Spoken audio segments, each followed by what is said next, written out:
Imagine, imagine standing trial for your life in front of a jury of 501 people. Yeah, that is a massive crowd. Right. And these aren't impartial peers plucked from, modern voter registration rolls. Yeah. These are citizens of your own city. And a huge chunk of them have actively hated you since they were children. Which is terrifying. I mean, Yeah. the penalty on the table is death. Exactly.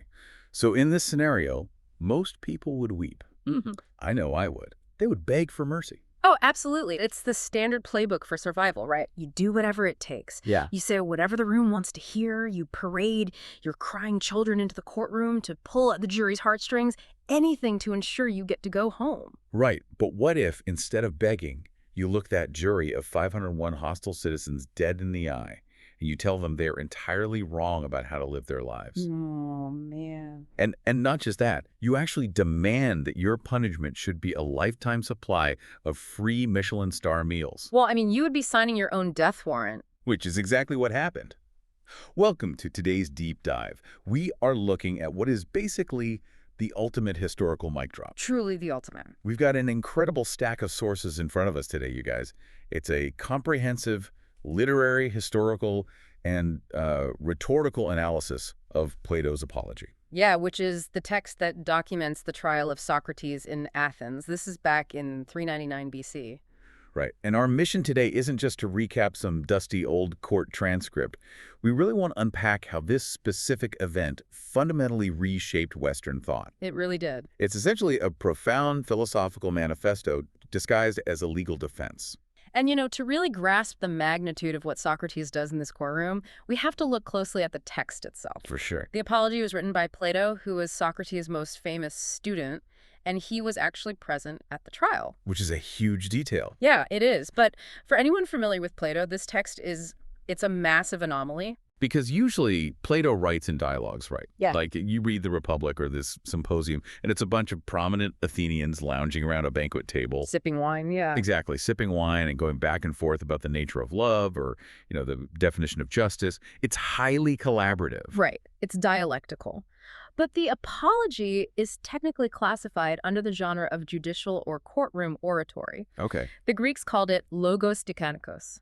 So instead of a flowing conversation, it is essentially a series of 3 highly structured monologue speeches delivered by Socrates right to the massive jury. So he's not just chatting. No. He is standing up at the physical water clock, the clepsydra they called it, that timed all Athenian legal speeches. And he is delivering a formal defense. So he is actually playing by their physical rules. He's stepping up to the podium, adhering to the time limit. Exactly. And the sources point out that the speech itself is meticulously crafted. It isn't just like a rambling old man. Far from it. I mean, it perfectly mirrors a rhetorical rule that Plato outlines much later in another dialogue called the Phaedrus. Oh, what's the rule? In that work, Plato argues that any good speech must be constructed like a living organism. A living organism. Okay. Yeah, meaning it can't just be a pile of facts thrown together. It needs well-proportioned, interdependent parts, like a head, a body, and limbs that all move together logically. Wow, okay. And the Apology is structured with surgical precision. It has a formal exordium or introduction, then a primary defense, a counterproposal phase, and a final address. But wait, if he is using this highly polished living organism structure, isn't there a massive contradiction right at the beginning? How so? Well, looking at the notes in the exordium, Socrates' very first move is to stand up and say, "Listen, men of Athens, I'm just a simple old guy. I'm 70 years old. I've never been in a courtroom before." Right. He basically says, "I have no idea how to speak like a fancy lawyer, so please forgive my lack of polish. I'm just going to give it to you straight." Yeah, it's the classic anti-rhetoric persona. Right. The Greeks had a term for the rhetorical device he's playing with here. It's called captatio benevolentiae, which means the capturing of the audience's goodwill. Oh, I like that. Normally, a speaker does this by flattering the jury, but Socrates subverts it by claiming total incompetence. Which is such a brilliant bluff. I mean, it's like a modern politician executing a highly sophisticated, multi-million-dollar PR campaign built entirely around the slogan, "I'm not a slick Washington insider." That is a perfect analogy. He is using absolute mastery of rhetoric to claim that he despises rhetoric. It's so good. It is a profound strategic masterstroke. This is actually where we see the concept of Socratic irony or ironia. By adopting this plain-spoken, non-legal persona, he establishes this untouchable moral high ground. Right, because he's framing the other guys as the liars. Exactly. He is subtly telling the jury, my accusers just gave you a beautiful, flowery speech, but it was completely devoid of truth. I am going to give you a speech that might sound unpolished, but it will be the absolute truth. He takes his supposed weakness, a lack of courtroom experience, and weaponizes it as proof of his honesty. And it sets a trap for the prosecution. Because if the jury believes the prosecution's slick arguments, they are basically admitting they've been duped by flowery words. Precisely. Socrates is forcing them to choose between pretty lies and ugly truths. Now, I do have to ask, because I'm sure you, the listener, are probably wondering this too, if you're familiar with the Socratic problem. Right, the fact that Socrates never wrote anything down himself. Exactly. If Plato wrote this, how do we know this isn't just Plato making his teacher look like a genius after the fact? Well, that is one of the most heavily debated topics in classical scholarship. We actually do have another surviving account of the trial. Oh, really? By who? It was written by a different student of Socrates, a soldier and historian named Xenophon. Okay, and does it match Plato's version? Not exactly. Xenophon's version of the Apology paints Socrates as a bit more arrogant. He kind of suggests that Socrates actively wanted to die to avoid the indignities of old age. Yeah. But despite those differences, most modern scholars agree that Plato's Apology is highly representative of the historical Socrates. So this is closer to a documentary than, like, a piece of historical fiction. Yes. Because unlike Plato's later dialogues, where he clearly uses the character of Socrates as a ventriloquist dummy to espouse complex Platonic metaphysics, Like the theory of forms or whatever. right, or the immortality of the soul, the Apology avoids all that. It captures a raw, conversational, intellectually combative man defending his literal life. We are getting a highly accurate snapshot of the historical figure in 399 BC. Okay, so we have this secretly brilliant, highly ironic philosopher standing before 501 jurors. But I think any reasonable person listening to this deep dive has to wonder, if this guy is just a philosopher wandering around asking questions, how on earth did he end up on trial for a capital offense? Yeah, it seems like a big leap. What did he do to make an entire city want him dead? Well, to understand that, we really have to look at how Socrates categorizes his accusers, because he does something highly unusual right out of the gate. What's that? He tells the jury that he isn't just defending himself against the three men standing in the room who actually filed the paperwork. He splits his accusers into two distinct waves. The later accusers, who are the official prosecutors, and the older accusers. And he explicitly states that the older accusers are the ones that actually terrify him, which structurally is wild to me. Oh, it completely defies courtroom logic. There are literally men in the room demanding his head on a platter today. And he says, no, I'm not worried about them. I'm worried about the ghosts of the past. Why? Because he understands the nature of deeply ingrained cultural bias. The older accusers aren't specific individuals with a legal affidavit. They represent decades of unchecked rumors, stereotypes, and public slander. Floating around. Yeah, slander that has been circulating in the Athenian marketplace for over 20 years. He tells the jury, many of you have been hearing these lies about me since you were impressionable children. It has hardened into fact in your minds. It's the ancient equivalent of an internet echo chamber. If a lie gets repeated enough times without pushback, it just becomes the cultural consensus. Precisely. And Socrates identifies two major, highly toxic stereotypes that these older rumors have unfairly plastered onto him. First, that he is a natural philosopher. Okay, so a thinker who ponders things in the clouds and beneath the earth. Right. And, to a modern listener, being called a natural philosopher or a scientist sounds like a huge compliment. Yeah, like you're Galileo or something. Right. But in 5th century Athens, this was a profoundly dangerous association. He is being lumped in with the pre-Socratic thinkers men like Anaxagoras or Thales. Who were they? These were men who tried to explain the universe through material mechanisms. So they would say, the sun isn't the god Apollo driving a fiery chariot, it's just a massive red-hot rock. Oh, wow. Which fundamentally undercuts the civic religion. Completely. And in ancient Greece, religion wasn't just like a personal weekend activity. Mm-hmm. It was the glue that held the state together. The gods protected the city. Right. If you demystified the gods, you were essentially threatening the national security of Athens. So the accusation of being a natural philosopher carried a direct implication of atheism and subversion. Exactly. But that was only the first stereotype. The second was arguably even more damaging. The rumors claimed he was a sophist. Okay, let's really break down the sophists, because they are crucial to understanding Socrates' entire vibe here. The sophists were essentially professional traveling educators, right? They were men like Protagoras and Gorgias. They would travel from city-state to city-state, and they were absolute rock stars of the intellectual world. Really? Like celebrities? Oh, absolutely. They claimed to teach arete, which translates roughly to virtue or excellence. But in practice, it meant political success. They taught young, wealthy, ambitious men how to navigate the democratic assemblies of Athens. They were high-end political consultants. I always think of them as charging $500,000 to teach a rich kid how to win any debate, regardless of what the truth actually is. That is a very accurate modern parallel. They were masters of rhetoric who claimed they could, quote, make the weaker argument appear the stronger. Which is basically manipulation. Exactly. They operated on a philosophical framework that prioritized nomos, which is custom, and law over physis, which is objective nature. So they were moral relativists. Precisely. They taught that truth is whatever you can persuade the crowd to believe. And they charged exorbitant fees for this, right? Yes, huge sums of money. So if you're the Athenian public, you've mashed these two terrifying stereotypes together to create the ultimate bogeyman.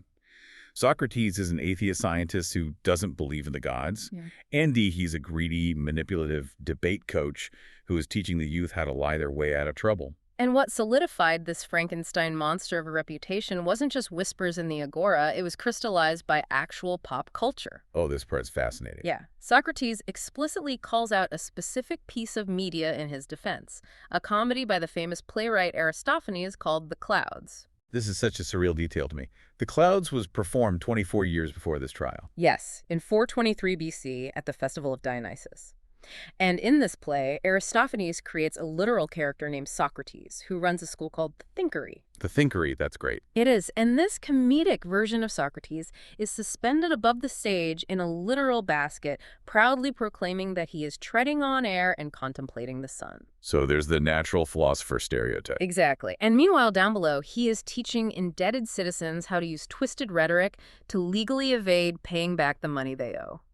And there's the sophist stereotype. Yeah. It perfectly encapsulates both of them in one ridiculous character. It really does. Think about how insane this is from a modern perspective.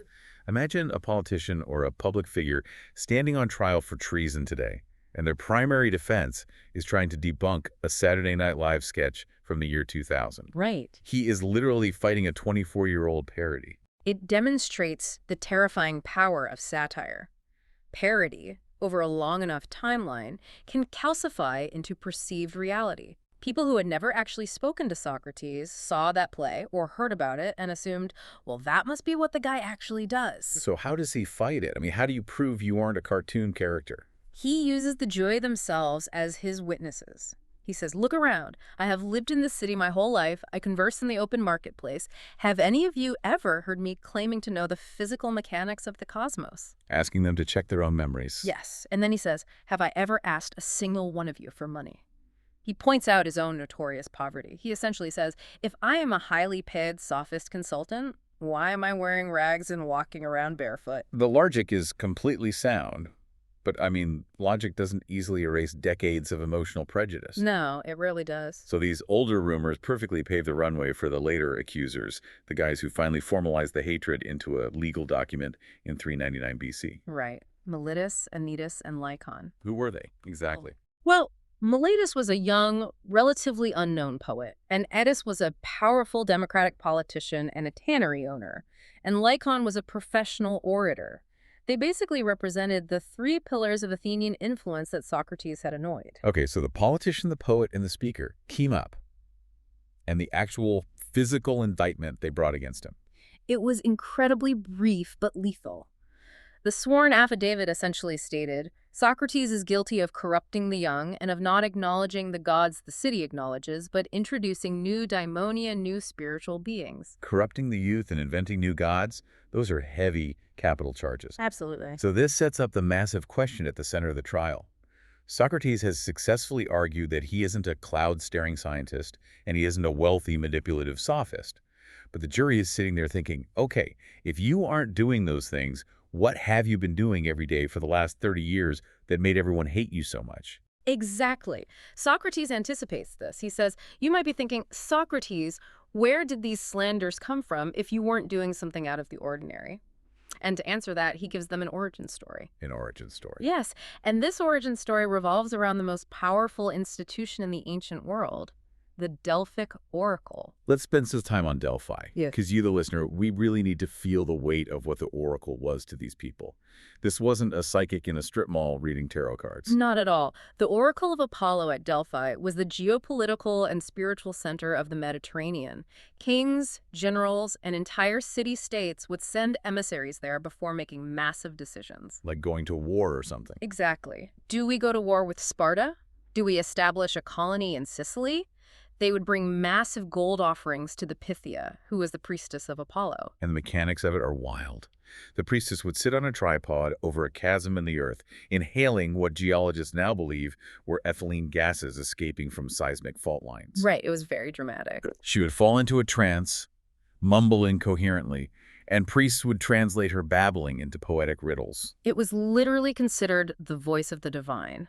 And Socrates tells the jury a story about his childhood friend, a man named Chaerephon. Yeah. Chaerephon was known in Athens for being incredibly impulsive, very passionate. And one day he bypasses all the grand geopolitical questions and goes to Delphi to ask a very specific, deeply personal question. He asks the priestess, is there anyone wiser than Socrates? And the Pythia replies with absolute brevity, no one. No one is wiser than Socrates. Okay, I have to stop here and put myself in the shoes of a juror who already hates Socrates. Oh yeah, imagine the reaction. If I am sitting in that wooden bench and the defendant looks at me and says, by the way, the literal god Apollo declared me the smartest man alive, I'm going to lose my mind. It sounds like the most narcissistic, arrogant defense imaginable. It would be intolerable if Socrates presented it as a badge of honor. But his defense hinges entirely on his psychological reaction to the prophecy. How did he react? He tells the jury that when Chaerephon brought this news back to Athens, Socrates was completely bewildered. He says, I knew very well that I was not wise at all. I have no special knowledge, so what could the god possibly mean? So he assumes the god isn't lying, because gods can't lie.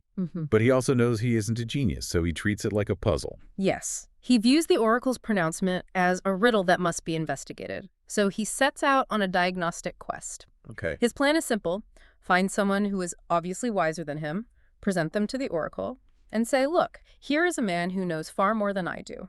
Your statement must have a hidden meaning. What is it? He basically becomes a philosophical detective. Exactly. And he systematically targets the VIPs of Athenian society. He divides them into three groups: the politicians, the poets, and the craftsmen. Let's walk through this investigation because this is where the trouble really starts. Right. He begins with the politicians. Which makes sense. The politicians are the men running the empire. They give grand speeches on justice, virtue, and statecraft. So Socrates approaches a prominent politician. He doesn't name Loams, but the jury would definitely know the types, and begins to question him. Asking him what? You say we must pursue justice. What exactly is justice? And what does he find? He finds that the politician can give examples of justice or parrot popular opinions. But when pressed for a foundational logical definition, the politician's arguments completely collapse. Wow. The man has immense power and a massive reputation for wisdom, but absolutely no underlying knowledge of the concepts he wields. And crucially, when Socrates points this out, the politician becomes furious. Right. I mean, nobody likes being exposed as a fraud, especially not a powerful man surrounded by his sycophants. Exactly. So the politicians are a bust. They think they are wise, but they aren't. Socrates then moves on to the second group, the poets. The poets were culturally paramount. Homer, Hesiod, the tragedians like Sophocles and Euripides, they were considered the moral educators of Greece. People memorized the Iliad to learn how to be a hero. So they're like the guiding light of the society. Yes. So Socrates takes the works of the contemporary poets, goes to them and says, explain the meaning of these beautiful verses you've written. It's like going to Bob Dylan and ask him to explain the exact philosophical framework of his lyrics. And the result is identical. The poets couldn't explain their own work. Socrates realizes that their ability to write beautiful poetry isn't a result of rational wisdom or knowledge. It is a result of divine inspiration. Like a muse. Yes, it's a kind of madness. They are vessels for the muses. And they say profound things, but they don't actually understand what they are saying. That's hilarious. Yet because they are celebrated as great poets, they assume they are also wise in all other high matters of state and morality. The classic celebrity trap. I'm a famous actor, therefore my opinions on macroeconomics must be brilliant. Perfectly said. Okay, so the poets fail the test. Finally, he goes to the working class. The craftsmen, the artisans, the shipwrights, the blacksmiths. And here, Socrates actually finds genuine knowledge. The Greeks called this techni-practical, applied skill, or art. A shoemaker genuinely knows how to make a shoe. A shipwright knows how to bend wood. Right, tangible skills. Yes. They possess positive knowledge that Socrates lacks, and he respects them for it. But I'm assuming there's a catch. A massive catch. Socrates observes that the craftsmen suffer from the exact same psychological flaw as the poets. Because a blacksmith is a master of the anvil, he mistakenly believes that his technical expertise translates into wisdom regarding the most difficult, abstract problems of virtue and politics. Ah, I see. Their genuine technical skill creates a false confidence that overshadows their actual wisdom. But he strikes out with everyone. Everyone fails. Yeah. But in failing to find someone wiser, he experiences this massive, paradigm-shifting realization about what the oracle actually meant. Right. This is the birth of what we now call Socratic ignorance. Break this down for us. Okay, so Socrates realizes that all of these elites, the politicians, poets, and craftsmen, suffer from a double ignorance. They don't know what true virtue is, and they don't know that they don't know. They are blinded by their own hubris. Socrates. Socrates realizes that he is uniquely wise because he recognizes the limits of his own understanding. He's the only man in Athens who admits his own ignorance. Wow. His realization is, I do not think I know what I do not know. That is Socratic ignorance. It isn't a celebration of stupidity. It is the ultimate expression of intellectual humility. That's a huge distinction. Yeah. The oracle wasn't praising Socrates for having all the answers. The god was using Socrates as a model to say, human wisdom is virtually worthless compared to divine wisdom. The wisest among you is the one who realizes how little he actually knows. It completely flips the script on what it means to be a genius. Mm. And if we connect this to the broader historical context we discussed earlier, this realization is a direct, targeted torpedo aimed at the entire industry of the sophists. It absolutely is. The sophists built an entire economic model on the claim that they possessed positive knowledge about virtue and success, and they sold it. Right. Socrates' realization destroys their business model. Yep. He argues that this kind of absolute knowledge isn't a commodity that can be bought or sold. It's a lifelong pursuit that begins with admitting you know nothing. Which is a beautiful, noble, profound philosophy. But practically speaking, if your daily routine involves walking up to the most powerful, wealthy, and respected people in your city, backed by their followers, and systematically proving to them in public that they have no idea what they're talking about, You're going to make some people very angry. you are going to generate a staggering amount of hatred. It is a recipe for making powerful enemies. And the youth of Athens, the rich kids, loved watching Socrates do this. They would follow him around, watching him verbally dismantle their pompous fathers and uncles. Oh, I'm sure they ate it up. They did. They would even imitate him. And this is where the charge of corrupting the youth truly originates. He was undermining the authority of the older generation. So decades of this behavior inevitably lead to the trial. The politicians, the poets, the orators, they've finally teamed up, filed the paperwork, and put him on the stand. Yep. But here's what I find so structurally brilliant about the text. Socrates has just explained his method to the jury. And instead of saying, I'm sorry I did that, I'll stop, he decides to do a live demonstration. He really does. He brings his main prosecutor, Miletus, up to the stand and does the exact thing that got him put on trial in the first place. Yes. This is a fascinating moment where the apology temporarily breaks its own format. It shifts from a monologue logos to konikos into a micro-dialogue. Socrates utilizes the elenchus. Which is his signature method of cross-examination. Right. The goal of the elenchus is to lead an opponent to a state of aporia, or perplexed realization, by showing that their own premises contradict each other. Let's actually walk through how he executes this, because we can't just say he dismantled the argument. We need to see how the trap closes. Let's do it. Let's take the first charge, corrupting the youth. Yeah. How does Socrates corner Miletus? Socrates begins with a very simple premise, asking Miletus to confirm his own beliefs. Meletus, you consider it of the utmost importance that our young men be as good as possible, correct? And Meletus, naturally, says yes. Right. Then Socrates asks the fatal question, if I'm the one corrupting them, tell the jury, who is it that improves them? And Meletus stumbles immediately. He clearly hasn't actually thought about the philosophical nature of education. He's just throwing accusations. Exactly. Meletus first says, the laws improve them. Socrates rejects this. I am not asking for a thing. I am asking for a person. So Meletus has to pick a person. Yeah, so Meletus looks around the room and says, the jurors. The jurors improve them. Socrates pushes further. All of the jurors, or only some. Meletus says, all of them. Okay, this is getting ridiculous. It gets worse. Socrates then expands the scope. What about the audience members? What about the members of the assembly? And Meletus, who is trying to pander to the Athenian crowd, is forced to say, yes, absolutely, all of the assembly, all of the audience, everyone improves them. Which leads to the trap springing shut. Socrates points out the mathematical absurdity of what Meletus has just agreed to. Meletus has just claimed on the public record that every single citizen in the entire empire of Athens uniquely improves the youth, and Socrates alone is the sole source of corruption. And to expose how ridiculous that is, Socrates deploys an analogy, the famous horse trainer analogy. It's a great one. I love this because it makes the logic so tangible. I was trying to think of how to frame this for a modern listener. Imagine you own a multi-million-dollar, incredibly elite racehorse. You wouldn't just hand the reins over to any random guy walking down the street, right? Of course not. The general public has absolutely no idea how to condition or train an elite animal. Exactly. If you let the masses handle that horse, they will ruin it through ignorance. You need to find the one specific, highly trained expert, the horse trainer, who knows exactly what they are doing. Socrates looks at Meletus and says, your logic is completely backward. In every single field of expertise, whether it is training horses or building ships or educating humans, it is the rare, dedicated expert who improves the subject and the ignorant masses who corrupt them. The Elenchus works flawlessly. By forcing Meletus to follow his own logic to its conclusion, Socrates exposes the fact that Meletus has never given a single moment's thought to how virtue is actually acquired. He proves the charge is nothing more than thoughtless populist slander. Okay, so charge number one is completely neutralized logically. But what about the second charge? The religious charge must have been what actually had the jury sweating, inventing new gods and atheism.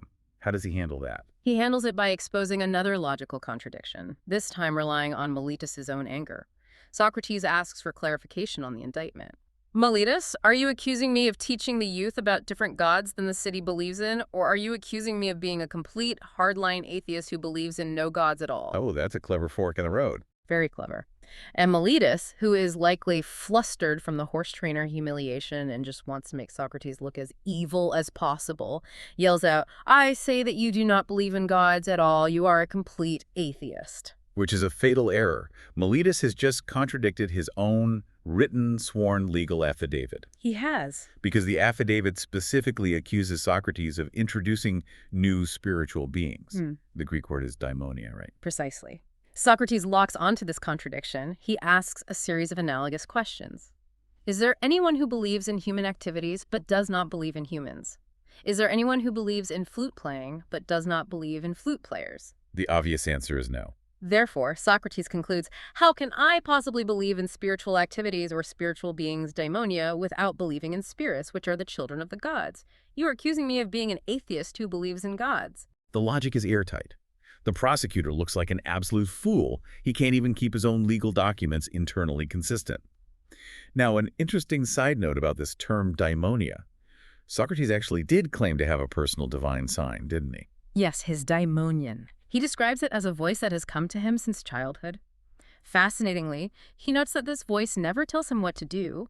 It only ever chimes in to warn him against doing something that would be morally wrong. Oh, like a conscience. Similar to that, yes. But this deeply personal, individualistic connection to the divine was incredibly suspect to the traditional state-run religion of Athens. But logically, in the courtroom, he proves that possessing this voice proves he isn't an atheist. Wow. If this were an episode of Law & Order, this is the part where the music swells, the prosecutor slumps into his chair in defeat, and the judge bangs the gavel and throws the case out. Socrates won the logical argument. He proved the charges are baseless. He did. But winning the logical argument isn't actually what saves you in a political trial, is it? Not at all. And Socrates knows it. He knows the jury isn't going to acquit him just because he embarrassed Miletus. And this is the turning point of the apology. Okay. Having systematically destroyed the legal basis of his trial, Socrates doesn't step down. He pivots. He stops talking to the prosecutor and addresses the very soul of Athens itself. What does he say? He shifts from defending his actions to aggressively justifying his entire philosophical existence. Which brings us to arguably the most famous imagery in the text. Socrates knows the jury is annoyed. He just proved their leaders are dumb and their prosecutor is incoherent. Instead of apologizing or trying to smooth things over, he leans in. He really does. He uses three incredibly vivid metaphors to explain why he refuses to stop his philosophical questioning. Let's start with the first one, the soldier metaphor. Socrates forces the jury to remember his military service. During the Peloponnesian War, he served as a hoplite, a heavily armed citizen soldier. He explicitly names the battles he fought in: Potidaea, Amphipolis, and Delium. Those were major conflicts, right? Oh, they were brutal campaigns. At Potidaea, he famously marched barefoot through the ice.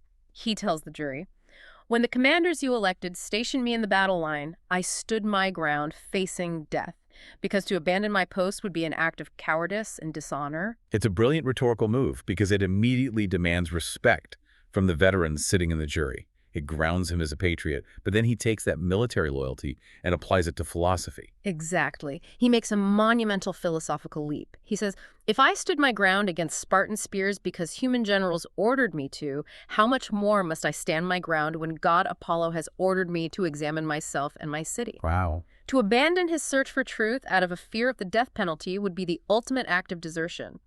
He is eliciting the act of intellectual inquiry to the supreme level of martial valor. It's incredibly powerful. Yeah. And it ties directly into his second metaphor, which targets the Greek obsession with heroism. He compares himself to Achilles. Yes, the ultimate Homeric hero from the Iliad. Achilles famously faced a prophecy. He could choose to leave the Trojan War, go home, and live a long, comfortable, but ultimately forgettable life. Or he could stay, avenge his fallen friend Patroclus, and die young, but achieve immortal glory Cleos. Achilles chooses the short life of honor. Right. Socrates explicitly aligns his own choice with Achilles. He tells the jury that a truly good man does not sit around calculating his statistical chances of living or dying. He only considers one thing: whether his actions are right or wrong. He is basically daring them. You can execute me, but you cannot force me to compromise my moral integrity. Which leads to the third and most famous metaphor, the gadfly and the sluggish horse. Oh, this one is iconic. The zoological imagery here is so perfect. He looks at this jury of 501 men who represent the great imperial power of Athens, and he says, Athens is like a large, noble horse. Which initially sounds like he is finally flattering them, a majestic beast. Right, but immediately comes the caveat. It is a large, noble, but sluggish horse. It is well-fed, it is lazy, and it is asleep at the wheel. And Socrates, he tells them that God has attached him to the city as a gadfly, an annoying, biting horsefly. A pest, basically. Yes, his entire divine purpose is to constantly sting the horse, bite it, and wake it up so it doesn't fall into a coma of intellectual and moral complacency. It is an audacious defense. He is asserting that his critical, often painful questioning isn't treason, it is a therapeutic, life-saving necessity. A society without a gadfly becomes arrogant, bloated, and ultimately rots from the inside out. So true. He's telling them, I care more about the perfection of your souls than I care about my own life. If you swat the fly, you will sleep until you die. But we really need to contextualize how this landed in the room because, if I walk into a modern city hall and tell everyone they're a lazy horse that needs to be bitten by me, they aren't going to throw me a parade. Definitely not. And the historical context our sources provide is vital here. What was the psychological state of Athens in 399 BC? Why were they so resistant to the gadfly? The context is everything. The timing of this trial is crucial. Athens was a profoundly traumatized city. They had just lost the Peloponnesian War against Sparta, which was a catastrophic, nearly 3-decade-long conflict that drained their treasury, destroyed their empire, and saw devastating plagues. So they are exhausted. Beyond exhausted. But even worse, in the immediate aftermath of that defeat, Athens suffered through a horrific Spartan-backed oligarchic coup known as the 30 Tyrants. Let's emphasize how bad the 30 Tyrants were. This wasn't just a change in administration. No, it was a bloodbath. The 30 tyrants suspended democracy, confiscated massive amounts of wealth, and executed an estimated 5% of the Athenian population in a matter of months. Wait, 5% of the population? Yeah, exactly. It was a bloodbath. Citizens were turning on And citizens. crucially, who were the leaders of this bloody coup? Men like Critias and Charmides. And both of those men had been close associates and former pupils of Socrates. That is the smoking gun. Yeah. So the restored democracy, the men sitting on this jury in 399 BC, they are looking at Socrates not just as an annoying philosopher, but as the intellectual godfather of the tyrants who murdered their brothers and stole their land. Yes. They associate his constant questioning of traditional values with political instability, bloody coups, and the destruction of the state. They were paranoid. They desperately wanted stability, conformity, and a return to the old civic religion. They wanted to go back to sleep. They did not want the gadfly. And Plato's literary genius in constructing the Apology lies in how he subverts this intense political anxiety. How could you do that? Plato uses traditional civic imagery: the loyal foot soldier, the Homeric hero fighting for honor, obedience to the oracle of Apollo to reframe Socrates. Socrates isn't a destabilizing radical or a subversive threat. He is Athens' ultimate benefactor. True patriotism, Socrates argues, isn't blind conformity to the mob. True patriotism is demanding that your city live up to its highest moral potential, even when it hurts. It's a breathtaking argument. Yeah. Let's summarize exactly where we are at this moment in the trial. Socrates has logically humiliated his accusers. He has dismantled the formal charges. Yeah. And he has essentially just told a traumatized, paranoid jury of 501 men that he is literally God's gift to their city. Yep. He told them they're intellectually lazy, and if they kill him, they're only hurting themselves. Naturally, the water clock runs out, and it is time for the verdict. The jury cast their ballots using bronze discs dropped into urns. And surprisingly, despite his aggressive posture, the vote is remarkably close. Do we know the exact numbers? The sources indicate he was found guilty by a vote of roughly 280 to 221. A swing of just 30 votes would have acquitted him. That is stunning. It means that his philosophical defense, his invocation of Achilles and the gadfly, actually resonated deeply with almost half the room. It did. But he is convicted. And this leads us to the most tense phase of the trial: the assessment or the counterproposal. Because Athenian law didn't have mandatory sentencing for this type of crime, right? Correct. They utilized a two-phase trial system. Once a guilty verdict was rendered, the prosecution proposed a penalty and the defense proposed an alternative penalty. The jury would then vote a second time to choose between the two options. Miletus and the prosecution obviously demand the death penalty. They want him executed by hemlock. So now the floor is given back to Socrates. And this is the moment where every single person in the agora expects him to finally break. Just give in. Yeah, you had your fun, you made your philosophical points, now you negotiate for exile, you pay a massive fine, you apologize, and you go live in another city. He was expected. Yeah. But true to form, Socrates fundamentally refuses to play the game. He tells the jury explicitly that he will not compromise his soul to save his body. He will not engage in the shameful theatrics of begging. He argues that a judge is sworn to distribute justice based on truth, not based on who puts on the saddest theatrical performance. To beg would be to corrupt the jury, and he just spent his whole life trying not to corrupt people. So he refuses to grovel. But the law requires him to propose an alternative penalty. He has to offer something.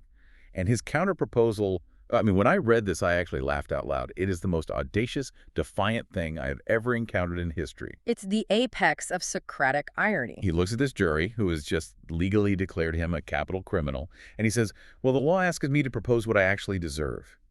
And since I have spent my entire life neglecting my own wealth and affairs to walk around this city trying to perfect your souls and make you genuinely happy, Oh boy. my punishment should be that I am given free meals for the rest of my life in the Prytaneum. To understand the insult here, you really have to know what the Prytaneum was. It was the sacred hearth of the city, the VIP town hall. Being granted free, state-sponsored meals there was the absolute highest civic honor Athens could bestow. Who usually got to eat there?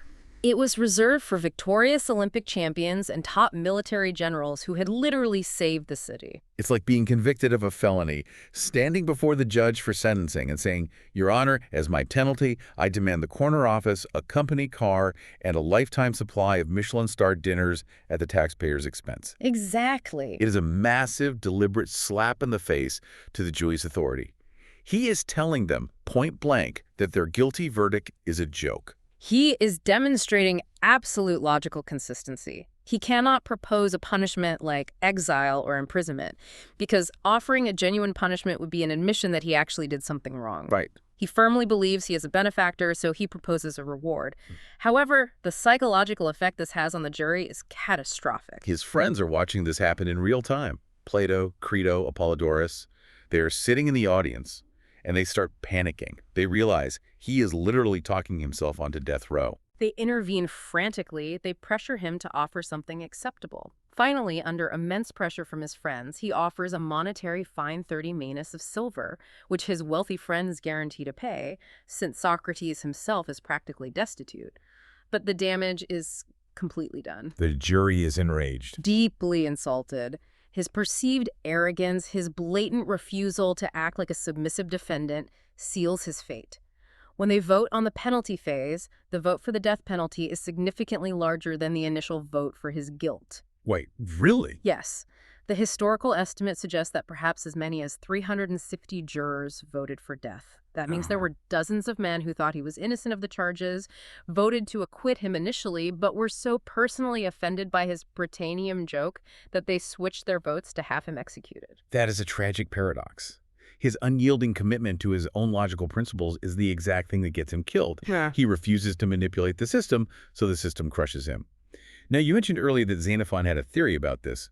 Xenophon believes Socrates wanted this outcome. It's a fascinating debate. Xenophon suggests that Socrates, being 70 years old, recognized that his physical and mental faculties would soon decline. He preferred to die a quick, honorable death by hemlock at the height of his intellectual powers, rather than suffer the indignities of senility and old age. Thus, he intentionally provoked the jury. So it's kind of like, you can't fire me, I quit energy. Exactly. But Plato's portrayal is different. In Plato's text, Socrates isn't trying to commit suicide by jury. He is simply refusing to alter his divine mission. If death is the consequence of philosophical purity, so be it. And the transition into the final phase of the trial is jarring. You have a man who has just been condemned to die by a jury of his peers. You would expect a man in that position to show fear or regret or anger at the injustice of it all. Sure. But instead, as the court officials are presumably prepping the execution paperwork, Socrates delivers a stunning final address on the nature of mortality. This brings us to the epilogue. Socrates turns his attention away from the men who condemned him, and he specifically addresses the jurors who voted to acquit him, calling them his true friends. And he provides this incredibly calm, radical view of death. What's his view? His central, unwavering premise is this: no harm can truly come to a good man, either in life or in death. Let's unpack that, because it sounds like a bumper sticker, but it's deeply profound. The idea is that true harm isn't physical pain or losing your property. True harm is doing something unjust and corrupting your own soul. Right. The jury can kill his physical body, but they cannot force him to lie or beg or act unjustly. Therefore, they can't actually harm his essence. Exactly. The physical body is temporary, but the soul's virtue is absolute.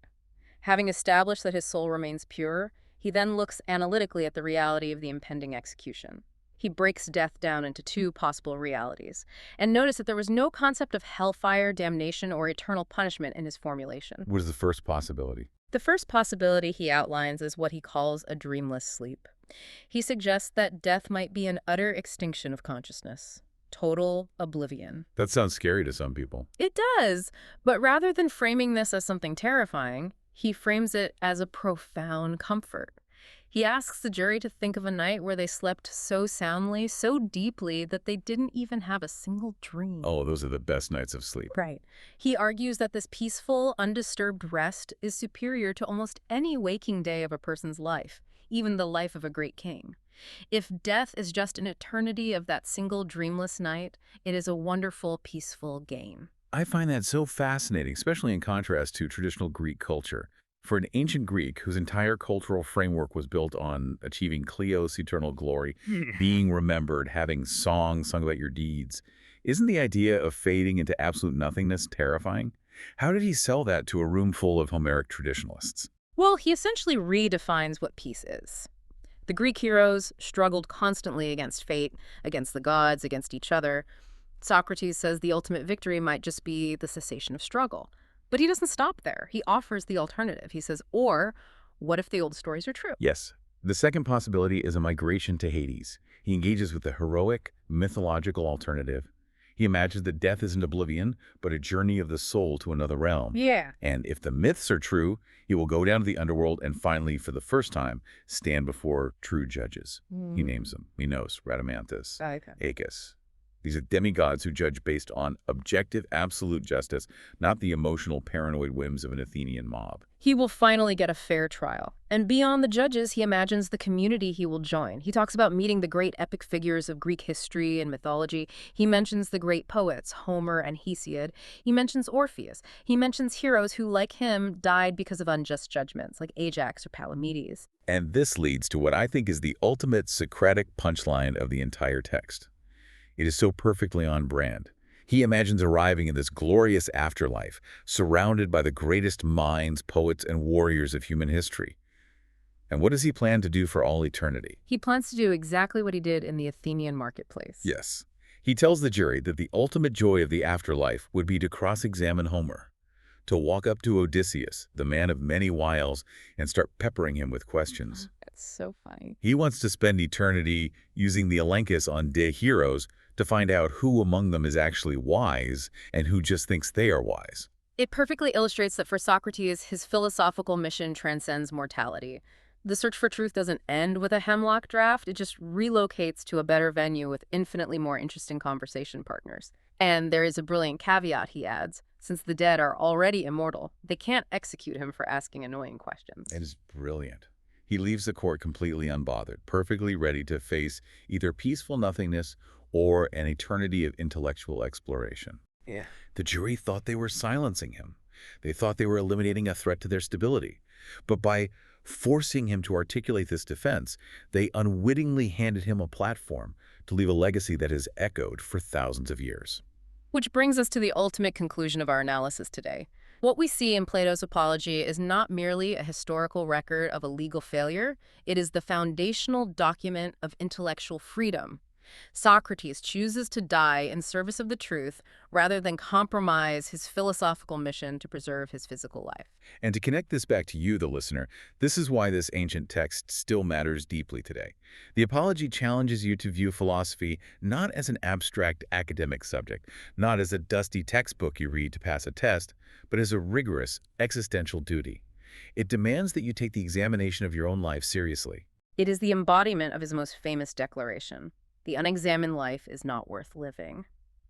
A life where you simply accept the rumors, the political conventions, and the cultural prejudices of your society without ever submitting them to rigorous questioning is a life unworthy of your human potential.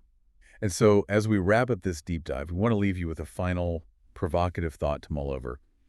We've spent a lot of time today talking about Socrates facing his older accusers, those inherited cultural rumors, the memes, the unquestioned assumptions that shaped his trial and ultimately killed him. Right. And if Socrates were to somehow step out of the pages of the Apology and pull you aside today, what older accusers would he find in your life? That's a great question. What unexamined cultural narratives, inherited assumptions, or unquestioned beliefs do you hold tightly simply because your society, your algorithm, or your echo chamber handed them to you? What is the sluggish horse in your own mind that his relentless Socratic questioning would sting you into waking up? It's a profound, uncomfortable question, and one worth sitting with. The gadfly is still buzzing, 2.5 millennia later. Thank you for joining us on this deep dive into Plato's Apology. Keep questioning the world around you, keep examining your life, and we will see you next time.